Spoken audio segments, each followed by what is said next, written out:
The night I found my 8-year-old daughter, Ava, locked in my parents' basement, she didn't scream. She whispered, over and over, "Mom, they said it's what bad girls deserve." In that moment, something in me went still. I didn't shout. I didn't beg. I made a promise. This would never happen again. Not to her. Not to any child. Before I tell you everything I did to make them pay, subscribe and comment where you're watching from. I read everyone. My name is Elena Carter. I'm 36, and I live in Portland, Maine. I work as a school counselor, which means I spend my days helping kids untangle fear, trust, and bullying. I thought I knew what trauma looked like, until it happened to my own daughter, under the roof of the people who were supposed to protect her. It was 2 weeks before Christmas, the kind of Maine winter that makes the world look clean and forgiving from the outside. The school was buzzing with last-minute essays and nervous seniors. I agreed to take a late shift in the guidance office so I could help a few kids with college applications. My parents offered to keep Ava that night, 15 minutes away. Quality time, my mother said. I trusted them. I shouldn't have. When I pulled into their driveway, the house seemed too quiet. There were no little feet thumping on the floorboards, no excited waving at the window. Usually Ava would be at the curtain, grinning and pointing at my car. Tonight, nothing. I let myself in. The living room looked staged. Cookies on a plate. Everything immaculate. A thin scent of cinnamon and bleach in the air. My father sat in his recliner with his paper, completely calm. My mother was knitting on the couch, watching me like she was watching a scene she already knew the ending to. "Oh, you're home early," she said, not even standing. "Where's Ava?" I asked. They blinked like the question had come from another room. My father folded his paper with slow, practiced motions. "Downstairs," he said flatly. "Downstairs doing what?" My mother looked at me with an expression I'd mistaken for concern my whole childhood. She spilled juice on the new carpet and lied about it. We taught her a lesson. She needed time to think about her behavior. I didn't wait for more. The basement door was locked. I slid the bolt back like my hands were moving through molasses. The smell when the door opened, damp concrete, old paint, cold, punched me in the chest. The single bulb flickered on, weak and lonely. There she was, Ava, at the bottom of the stairs, in her pajamas.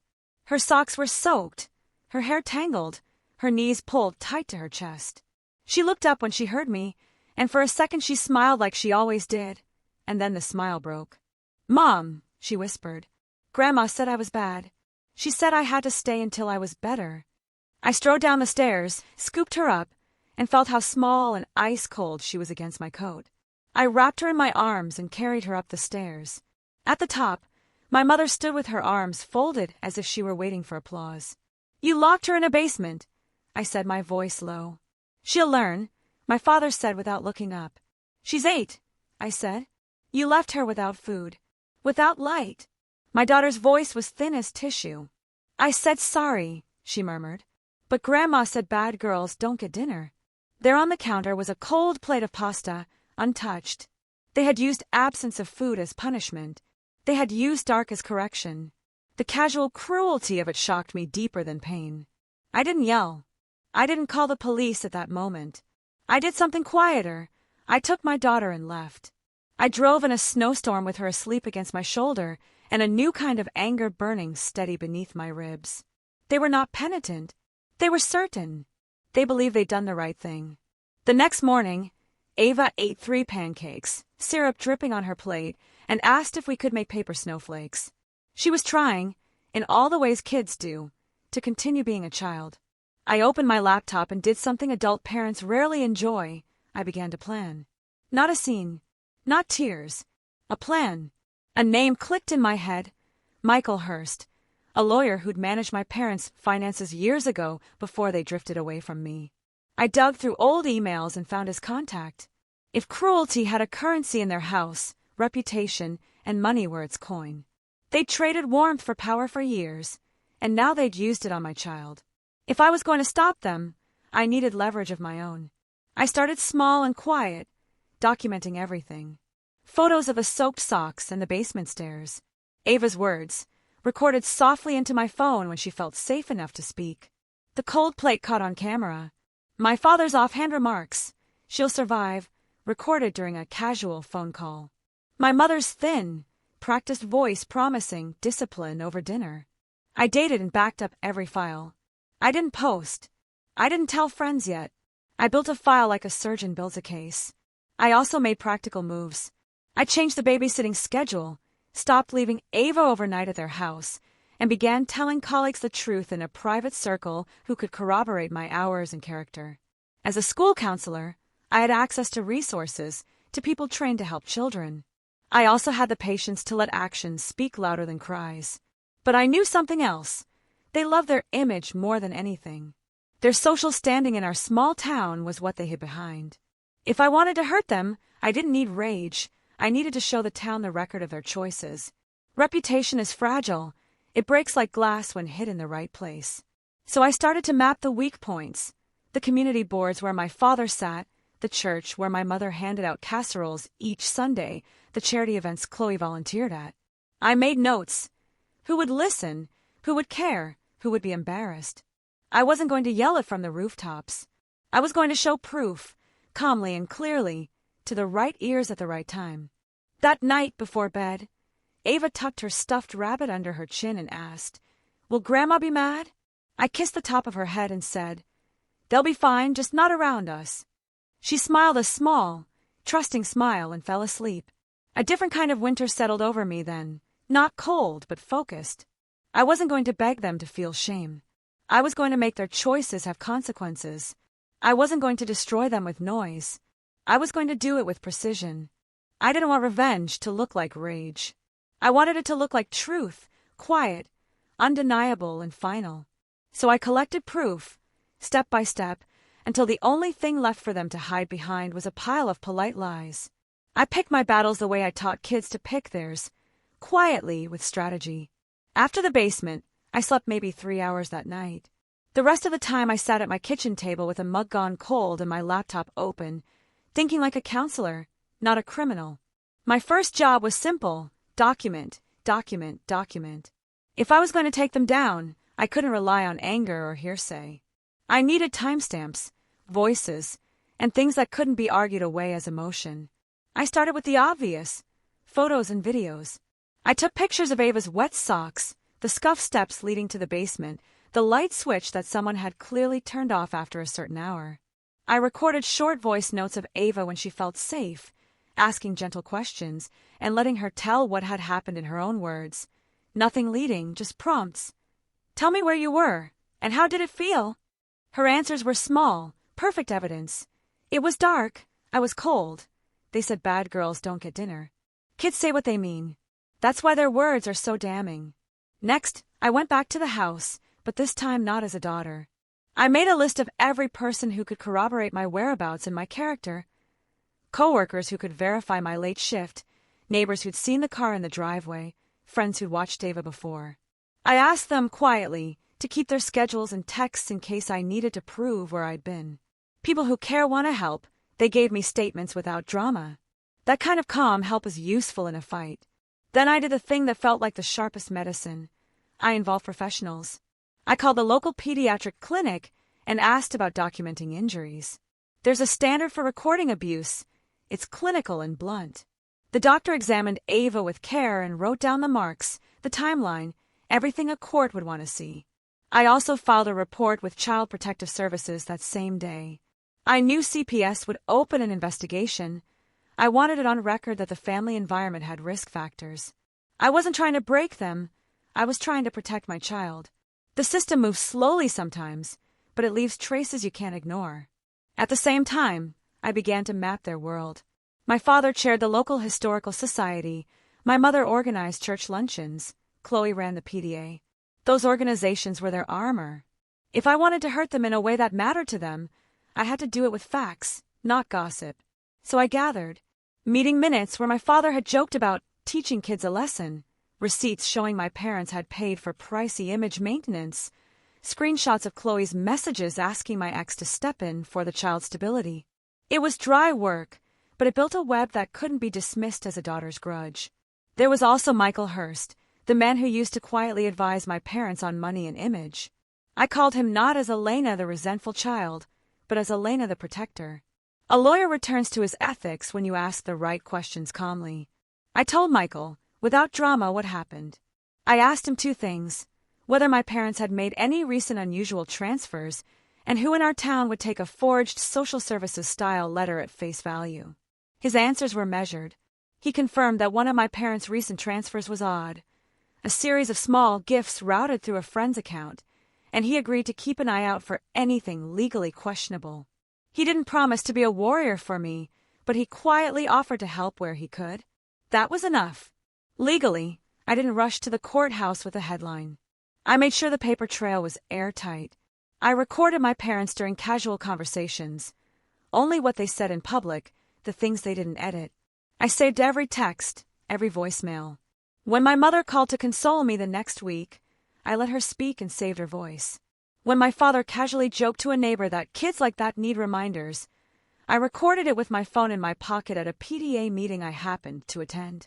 Little things add up. Emotionally, this was the hardest part, pretending nothing had happened whenever I had to. At school, I smiled and guided a teenager through a panic attack. At home, I let Ava draw and color and be 8.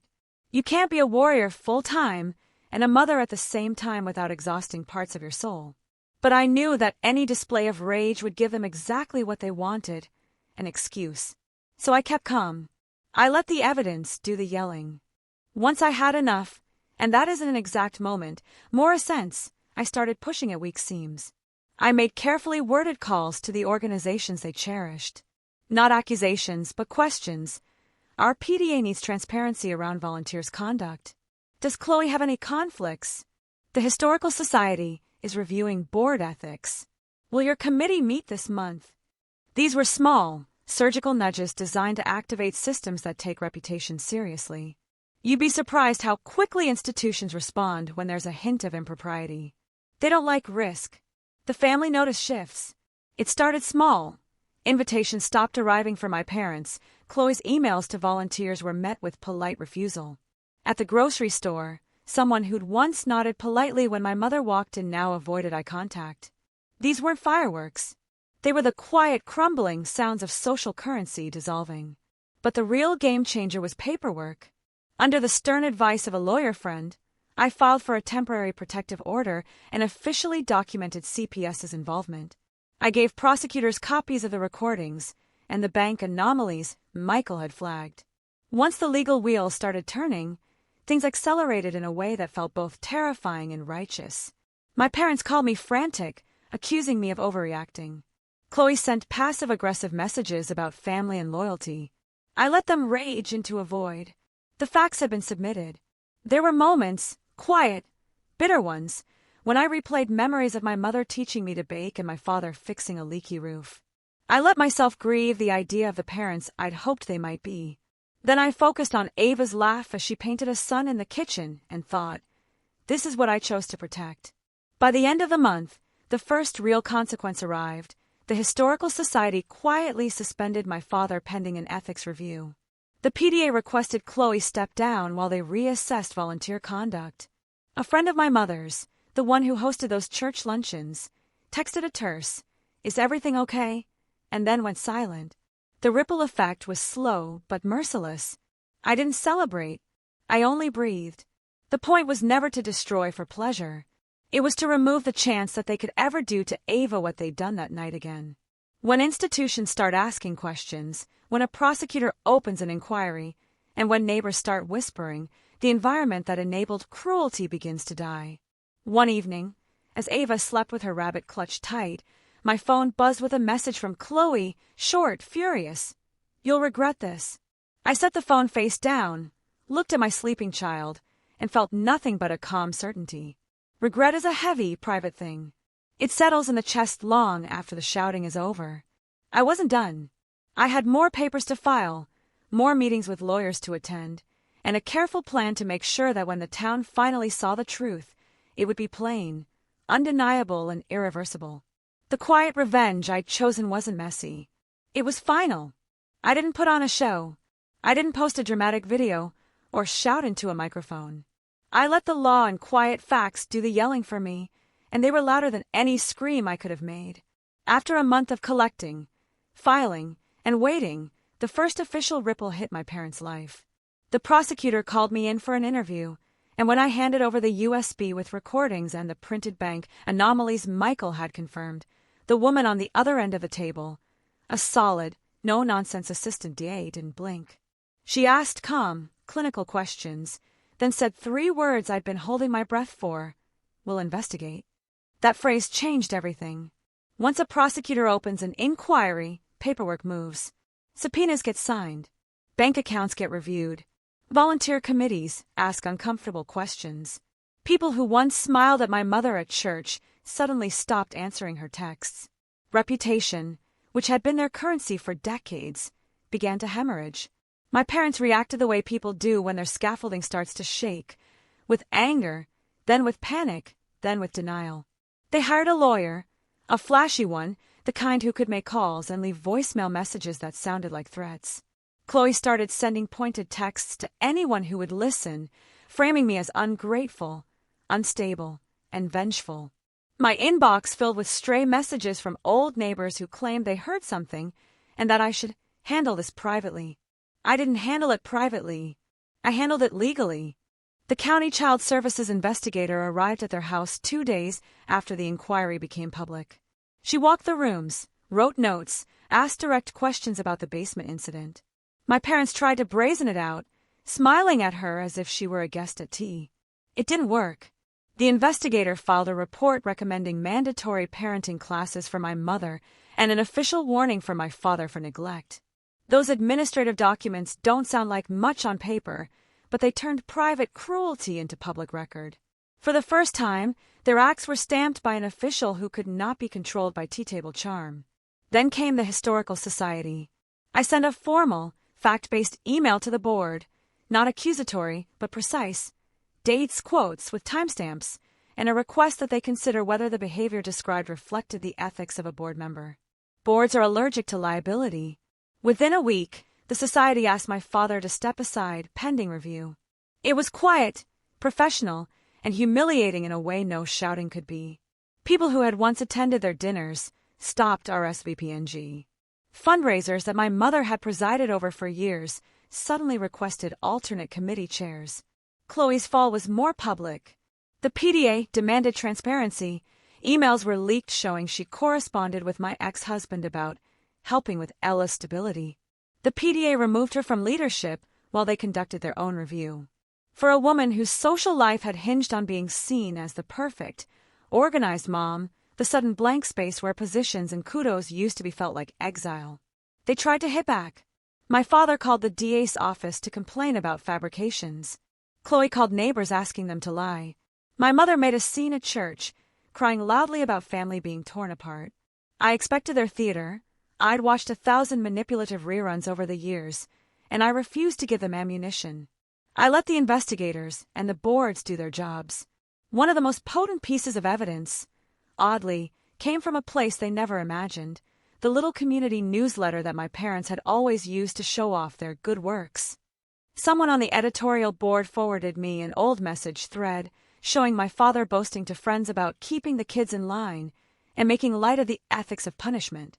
The newsletter staff quietly printed a retraction and removed his op-eds. Small things, but a slow dismantling of image is more devastating than a single exposure. Legally, the DA's office found irregularities in the way a fabricated social services-style document had circulated, a document that had been used in an attempt to justify temporary custody talks. Handwriting analysis and metadata showed edits and backdating. It wasn't instant justice, but it was precise. Fraud investigations opened. That's when the calls to my parents' accounts began. Banks froze a few transfers pending audit. Donors pulled back. The money that had once lubricated their social standing thinned out like a receding tide. They threatened to sue me for defamation. Chloe called me at all hours, demanding retractions. My father tried to shame me in public with what he called the truth. I let their words hang in the air and do the only thing I could. I responded with evidence. Document by document, recording by recording. Each time they shouted, I replied with receipts. It's a cold way to fight, but it's effective. At the custody hearing, because of course my ex and my parents had tried to escalate, the judge listened. He heard my voice recordings of my mother explaining that bad girls don't eat, my father's offhand will take the kid if she keeps acting out, and Chloe's texts coordinating with my ex. He also had the report from the pediatrician detailing Ava's physical state after the basement incident. The court didn't need grand rhetoric, it needed facts. The judge declined to remove custody, issued restraining language preventing unsupervised contact without court order, and ordered mandatory family counseling that my parents refused to attend. Public reaction was a slow, unforgiving thing. Friends distanced themselves. The woman who'd always invited my mother over for book club stopped answering calls. The charity my parents had been volunteering for rescinded their honorary roles. The Historical Society requested a public statement explaining their decision to suspend my father. Chloe's phone stopped lighting up with volunteer requests. Where once the family could command rooms, they now avoided voicemail. There were low blows. My mother accused me of making up stories for attention. She waved printouts in people's faces at church like a defense. My father called me an ingrate on the phone, trying to pierce me with guilt. But unspooling the truth is not about catharsis, it's about safety. When community institutions ask the right questions, the structures that hide abuse crumble. The final, irreversible moment came months later in a way I hadn't planned but had quietly set in motion. A small local paper ran a piece that stuck to facts, the CPS report, the DA inquiry, the suspension from community boards. It was careful, sourced, and unforgiving. When the story landed in homes across town, donors reconsidered. A major church fundraiser that my parents had always relied on canceled their reserve table. The pressure made them make a series of bad decisions. Offers to sell assets at a loss, arguments that split Chloe from the family, and a slow unraveling of support systems. They lost more than seats on committees. They lost the unspoken safety net of social approbation. My parents had always used kindness as a currency, casseroles, gifts, polite smiles, to buy forgiveness. With the currency devalued, nobody rushed to cover their mistakes. No one wanted their children in the same volunteer programs. Donations stopped. Offers of help vanished. Their world shrank, and it did so with a steady, hungry silence. Did I feel bad watching them scramble? There were nights I lay awake with Ava sleeping beside me, and I felt the old, small grief, the grief of a daughter whose childhood had once been shelved. But I also felt a deep relief, the kind that comes from knowing you stopped a cycle. My goal had never been revenge for sport. It was protection and prevention. Months later, a court-appointed family counselor wrote in his report that Ava had recovered her sense of safety, that she was bright and buoyant, and that no supervised visits were appropriate until my parents completed thorough, court-ordered rehabilitation, which they never did. The DA's office eventually closed the criminal inquiry with a series of fines and official reprimands, and the public record stood clear. There had been neglect, humiliation, and a coordinated attempt to manipulate custody for reasons that were not a child's best interest. My parents weren't in jail. Their lives continued, smaller and lonelier. Chloe tried to rebuild her reputation, but the networks that once lifted them were gone. They called sometimes, furious, pleading, ashamed. I let the calls go to voicemail. I didn't need to scream back. The world had spoken. In a small rented apartment that winter, Ava painted a mural of a sun with long rays. She stuck little paper stars around her window. She slept through the night without waking to check if someone would lock her in a room. When she hugged me, her arms wrapped around my neck in a way that said everything my parents had denied us in years. I pressed my forehead to hers and felt the quiet victory, not the kind that makes headlines, but the kind that tucks a child in safely and breathes out. So did I go too far? Maybe. But when the people who promise to keep your child safe use darkness and hunger as punishment, the only reasonable response is to remove them from that power. I chose to do it methodically, cleanly, and without spectacle. The results were messy for them and merciful for my daughter. Now I want to ask you, if someone you trusted hurt your child, how far would you go to protect them? Tell me in the comments.